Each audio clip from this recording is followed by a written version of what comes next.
Penguin Audio presents Tuesday's Gone by Nicci French, read by Beth Chalmers. To Francis and Julia. Chapter 1.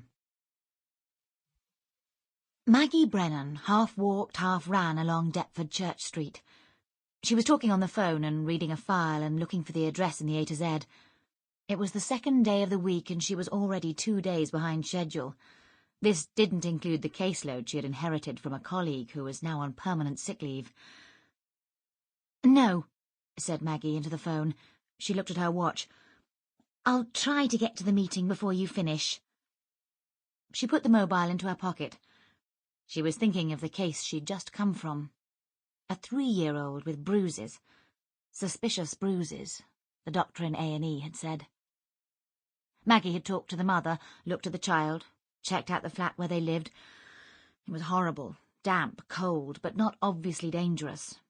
The mother said she didn't have a boyfriend, and Maggie had checked the bathroom and there was no razor. She had insisted that he had fallen down the stairs. That's what people said when they hit their children, but even so, 3-year-olds really did fall downstairs. She'd only spent 10 minutes there, but 10 hours wouldn't have made much difference. If she removed the child, the prosecution would probably fail and she would be disciplined. If she didn't remove the child and he was found dead, there would be an inquiry. She would be fired and maybe prosecuted. So she'd signed off on it. No immediate cause for concern. Probably nothing much would happen. She looked more closely at the A to Z. Her hands were cold because she'd forgotten her gloves.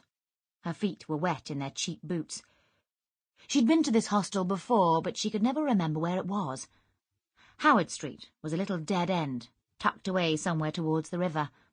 She had to put her reading glasses on and move her finger around on the map before she found it. Yes, that was it, just a couple of minutes away. She turned off the main street and found herself unexpectedly next to a churchyard. She leaned on the wall and looked at the file on the woman she was going to see. There wasn't much at all. Michelle Doyce, born 1959. A hospital discharge paper, copied to the Social Services Department. A placement form, a request for an evaluation. Maggie flicked through the forms. No next of kin. It wasn't even clear why she had been in hospital, although from the name of it she could see that it was something psychological. She could guess the results of the evaluation in advance.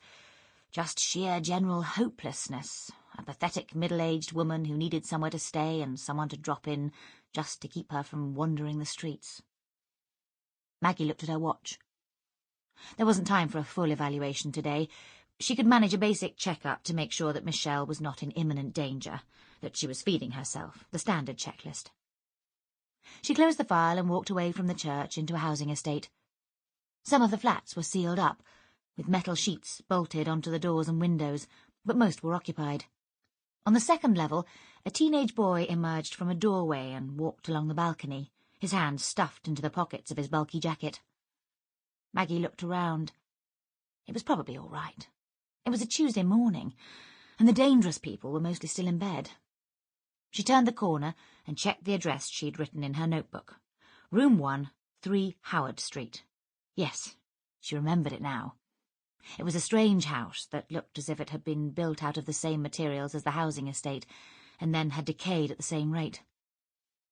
This hostel wasn't a proper hostel at all. It was a house rented cheaply from a private landlord. People could be put there while the services made up their minds about what to do with them. Usually they just moved on or were forgotten about. There were some places Maggie only visited with a chaperone, but she hadn't heard anything particular about this one. These people were mainly a danger to themselves. She looked up at the house. On the second floor, a broken window was blocked up with brown cardboard.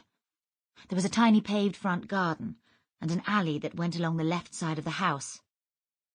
Beside the front door, a bin bag had burst, but it had only added to the rubbish that was strewn everywhere. Maggie wrote a one-word note. There were 5 buzzers next to the front door. They didn't have labels next to them, but she pressed the bottom one, then pressed it again. She couldn't tell whether it was working. She was wondering whether to knock on the door with her fist or look through the window when she heard a voice. Looking round, she saw a man right behind her. He was gaunt, Sample complete. Ready to continue?